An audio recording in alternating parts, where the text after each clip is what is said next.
Now, as I also told the first service, the sermon I'll give today, or the teaching, or the lesson, however, is the type that everyone in here will accept and enjoy. It's called short.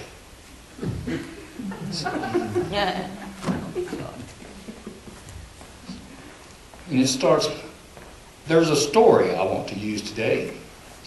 It goes like this. There was a man who went through the forest seeking any bird of interest he might find. One day he caught a young eagle, brought it home, and put it among the chickens and ducks and turkeys. He fed them all chicken food, including the eagle, the king of birds. 5 years later,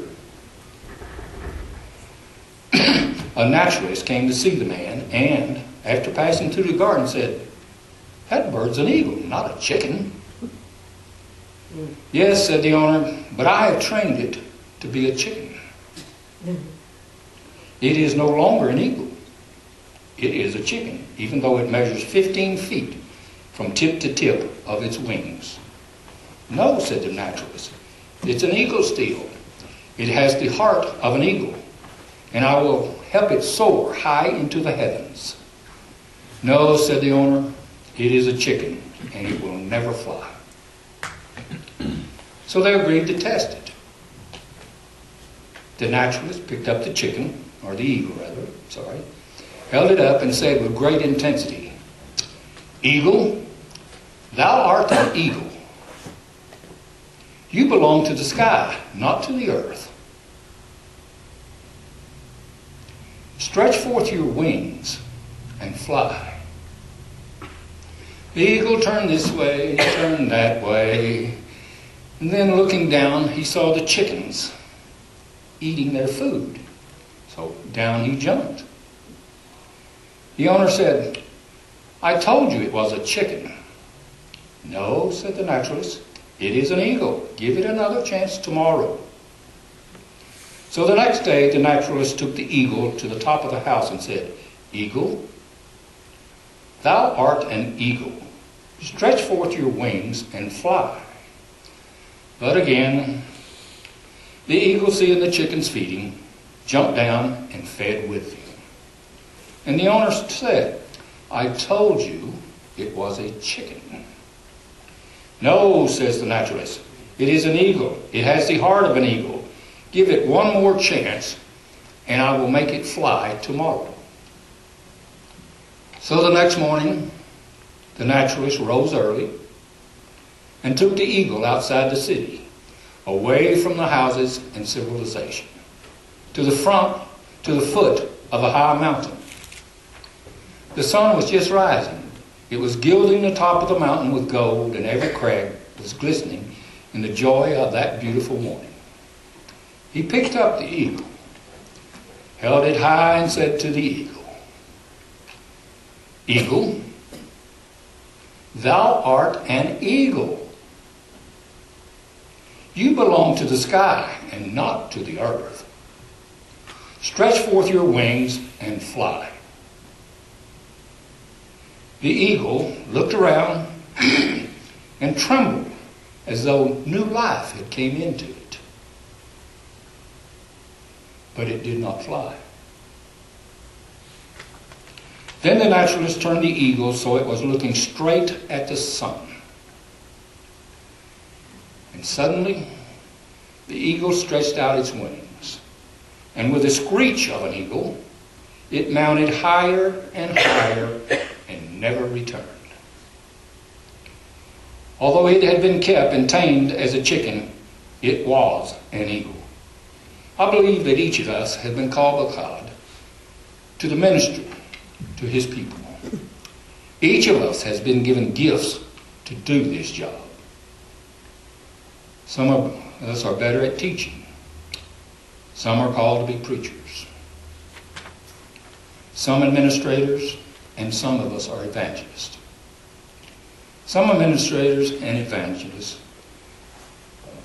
we have been given gifts, or for our purpose today, We've been given talents that we may use for this ministry. God has equipped us to be eagles. We are called by God. We are special, set apart, and we know that God has called us to service, and that assumes a great responsibility. We are called to soar. We are called to excellence. We are not called to mediocrity. We all know churches who want to capture us and train us to behave like chickens. The joy is gone. The days go by slowly, and we long for that enthusiasm. That feeling we had, when we started this journey. But we just keep pecking away on the ground. We bury the talents that God gave us and lay low, hoping that next year will be different. So how do we get back to soaring like eagles? How do we escape mediocrity? We can no longer sit around and hope that the next program, the next appointment, will bring us the energy, the healing, or the hope that we need. The reality is that God has called each of us and all of us to soar like eagles. God did not call us to mediocrity. So if we know that we are in that place, if we are not soaring, then we are not doing what God has called us to do. So what do we do? Well, Witt says that we have neglected the fact that a Christian's greatest leadership tool is a healthy soul. Our spiritual life should be the first and foremost. And then we ask God, am I in that mediocre place? Think about it. Pray about it. Has it been a really long time since you felt enthusiasm and joy in your church? If that is so, then it's time to do something. Set aside time each day for prayer. Talk to God. Attend a grief seminar. Get a spiritual director. Get some conflict resolution training. Take charge of the way you feel and behave in your life. There's a new book out. It's a business book, but still helpful to us. It's called Necessary Endings by Henry Cloud. It talks about how we all need to be able to end relationships, end situations, and end our emotional involvement in these situations. When we just keep dragging all that baggage, we can't move on. And I recommend this book to anyone that would like to read it. Now, Goody says that we should end well. For each of us departing this life, I want the Lord to say, "Well done, good and faithful servant." I want each of us to get to the finish line, still in love with Jesus, still in love with our church, and still in love with being a Christian. We have been called by God to be ministers of this gospel. We have been called to soar like eagles. We have not been called to take our talents and our gifts and bury them in the ground. Revealing our struggles, of course, sometimes asking for help can be risky. We try to tough it out, cover it up, and keep it in. Life then comes unraveled. Too many committees, too many projects, just overloaded and overwhelmed. You belong to the sky and not to the earth. Stretch forth your wings and fly. You know, I think some of us do just get so overloaded that we're overwhelmed. And then at times we're just confused. We don't know what to do. And we need to just get on our knees again and ask God for direction. He's the only one that can give it to us. Because in our hearts, like it says, you've got to be happy in your soul. So I ask everyone this week to be in prayer.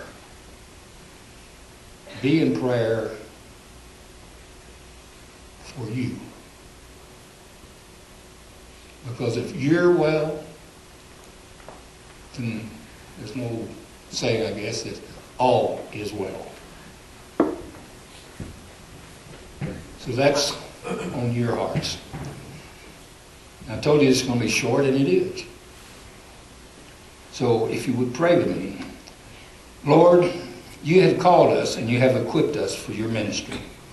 Show us the way that we can soar like the eagles you created us to be. Give us healing and wholeness, and show us the way for us to find our way back to your joy and your peace. We ask these things in the name of the precious Jesus. Amen. Amen.